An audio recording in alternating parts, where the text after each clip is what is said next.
Halo Besti, selamat datang di Psikas Psikologi Podcast bersama kami kelompok 1 dari kelas RPMC. Nah, dalam podcast kali ini kita akan bahas tentang literasi nih Besti. Kira-kira literasi di Indonesia itu seperti apa ya? Yuk kita cek faktanya. Di sini aku, Yayas, mau jelasin beberapa fakta yang menyatakan bahwa tingkat literasi di Indonesia masih berada di level yang cukup rendah loh. Menurut survei dari Program for International Student Assessment, Indonesia menempati posisi yang rendah dalam tingkat literasinya, yaitu berada di ranking 62 dari 70 negara, atau menempati 10 negara terbawah. UNESCO juga menyatakan bahwa minat baca di Indonesia memiliki persentase 0,001%, yang berarti bahwa 1.000 masyarakat di Indonesia hanya ada 1 orang yang gemar membaca. Padahal dari segi infrastruktur yang mendukung kegiatan membaca, Indonesia ternyata memiliki peringkat di atas negara-negara Eropa. Jadi dapat disimpulkan, walaupun Indonesia memiliki sarana yang baik, akan tetapi sarana tersebut belum dimanfaatkan dengan sebaik-baiknya. Nah, Besti pasti bingung, kok bisa sih tingkat literasi di Indonesia itu memprihatinkan banget? Kita bahas dulu yuk faktor-faktor yang umum nih. Yang pertama, yaitu kebiasaan membaca yang belum digalakkan sejak dini. Kemudian, ada faktor sulitnya akses ke buku-buku dan distribusi buku yang tidak merata karena wilayah Indonesia itu luas banget. Nah, yang terakhir, bisa jadi dari kita sendiri nih, yaitu sebagai masyarakat Indonesia yang kurang menghargai aktivitas membaca, sehingga budaya membaca jadi tidak terbangun. Kemudian ada nih faktor-faktor dari pendapat seorang ahli. Jadi Witanto membagi faktor rendahnya literasi di Indonesia menjadi 2, yaitu dari lingkungan sekolah dan dari luar lingkungan sekolah. Pertama-tama, yuk bahas faktor dari lingkungan sekolah. Yang kita tahu nih, masih banyak sekolah di Indonesia yang nggak nyediain perpustakaan. Atau buku-buku di perpus itu cenderung buku-buku pelajaran, bukan buku-buku bacaan yang menarik dan bervariasi. Padahal buku-buku seperti itu kan juga bisa dipakai buat memperluas wawasan kita gitu ya. Dan kita juga gak bakal bosan bacanya. Terus ada karena situasi belajar yang kurang memotivasi. Seperti yang kita tahu, kan pembelajaran di kelas di Indonesia ini kebanyakan masih terpusat pada guru. Jadi yang kita pelajarin ya apa yang diajarin sama guru kita. Jadi siswa-siswanya tuh kurang terdorong untuk mencari informasi dari sumber lain. Nah yang terakhir nih, mungkin jarang ya kita temuin guru yang ngisi waktu luangnya buat baca buku.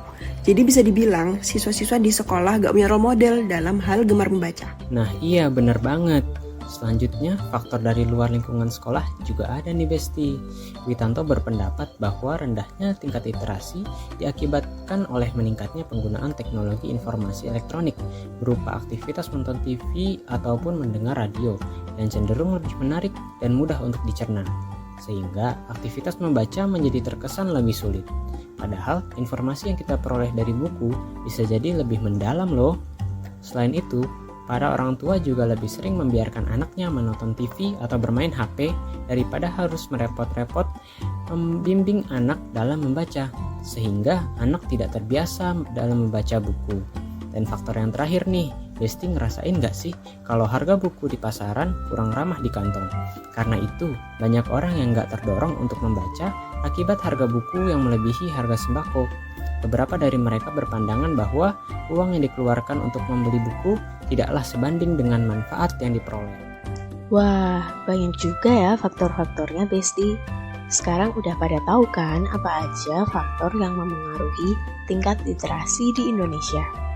Tapi tunggu dulu, tingkat literasi bukan nggak mungkin dapat diubah. Bahkan bisa dipelajari lewat mata kuliah tentang perkembangan manusia. Di sini aku, Zahra, bakal ngasih tahu apa aja sih aspek-aspek dan teori yang dapat memengaruhi hal ini. Yang pertama, ada kurikulum bernama Tools of the Mind yang menekankan pada perkembangan regulasi diri dan fondasi literasi. Kurikulum ini dikembangkan oleh Vygotsky dan dibantu peran dari scaffolding untuk anak pada masa prasekolah. Terus kira-kira gimana sih program literasi yang harusnya ada buat adik-adik kita yang ada di masa prasekolah? Menurut Temple dan kawan-kawan, yang paling penting itu adalah anak-anak harus paham tentang bahasanya. Kayak apa sih gunanya bisa membaca tapi nggak paham apa yang dimaksud dari kata-kata dan kalimatnya. Dan yang penting juga adalah peran dari orang tua dan guru. Sesuai dengan perkataan Morrison pada tahun 2017 dan Tompkins pada tahun 2015, kemampuan literasi anak akan mampu berkembang apabila berada di lingkungan yang suportif. Nah, jadi kalau Besti punya adik atau saudara yang masih kecil, jangan lupa untuk di-encourage dia tentang kemampuan literasinya. Nah Besti, aku, Geta juga mau ngasih tahu nih bahwa kosakata anak dipengaruhi oleh orang-orang di sekitarnya loh. Kalau kata Spendel di tahun 2009, biasanya anak-anak tahu cara mengeja itu dari kata-kata yang sudah pernah mereka dengar. Jadi keluarga dan guru memang paling berpengaruh untuk memperkaya kosakata anak. Ini sesuai dengan teori ecological dari Bronfenbrenner bagian mikrosistem, bahwa keluarga, sekolah, tetangga, dan teman sebaya memengaruhi perkembangan anak. Ada yang menarik lagi nih Besti, aku yakin sih Besti pada suka main ya, entah itu main game online atau offline.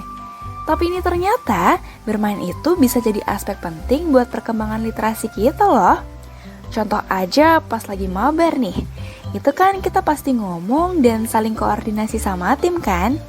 Ini juga ngasah skill bahasa dan komunikasi kita. Ini sesuai sih sama yang disampaikan oleh Christy dan Roskos tahun 2015, Hirspasek dan Golenkov tahun 2014, bahwa skill bahasa dan komunikasi itu bisa diasah melalui negosiasi dan diskusi waktu kita main game. Interaksi yang kayak gini nih yang bisa ngasah kemampuan literasi kita. Hai Besti, di sini aku, Alia, akan membahas solusi untuk mengatasi tingkat literasi yang rendah ini. Solusi yang pertama dapat dilaksanakan dengan pemenuhan gizi dan pembiasaan literasi anak sejak dini. Orang tua atau pengasuh dapat memberikan bantuan dengan penggunaan media pembelajaran yang menarik. Menurut Dewi pada tahun 2017, media pembelajaran adalah alat perantara penyampaian pembelajaran pada anak usia dini, sehingga mampu menstimulasi segala aspek perkembangan anak dan mengatasi rasa bosan. Media pembelajaran yang paling mumpuni dalam hal ini adalah buku nih Besti. Pemilihan buku harus sesuai dengan usia anak dan menarik. Misalnya dengan menggunakan buku cerita bergambar nih Besti. Nah, dari lingkungan sekolah sendiri, pihak sekolah diharapkan mampu memenuhi bahan bacaan di perpustakaan yang menarik dan bermutu untuk para siswanya. Selain itu, pemerintah juga melaksanakan program budaya literasi sekolah dan festival literasi sekolah untuk mendukung kegiatan literasi di sekolah. Kemudian, hal yang harus diperhatikan dalam upaya peningkatan literasi adalah dengan ketersediaan buku secara merata di seluruh perpustakaan, sekolah, dan berbagai ruang belajar masyarakat Indonesia. Pemerintah dapat mengatasi ketersediaan buku dan mempermudah akses buku dengan menginisiasi program kampung literasi untuk meningkatkan minat baca warga desa setempat. Selain itu, terdapat program pengiriman buku gratis pada tanggal 17 setiap bulan oleh para relawan. Program-program ini berdampak positif pada pembudayaan literasi dan pemenuhan ketersediaan buku bacaan. Selain itu juga bermanfaat dalam meningkatkan minat dan motivasi membaca sang anak, meningkatkan kemampuan memahami bacaan, menulis, dan berpikir kritis. Wah, ternyata banyak banget ya informasi yang bisa kita dapatkan terkait literasi di Indonesia. Gak terasa juga semua informasi sudah kita sampaikan. Mudah-mudahan informasi ini bisa bermanfaat buat besti-besti sekalian. Makasih ya Besti udah dengerin podcast kita dari awal sampai akhir.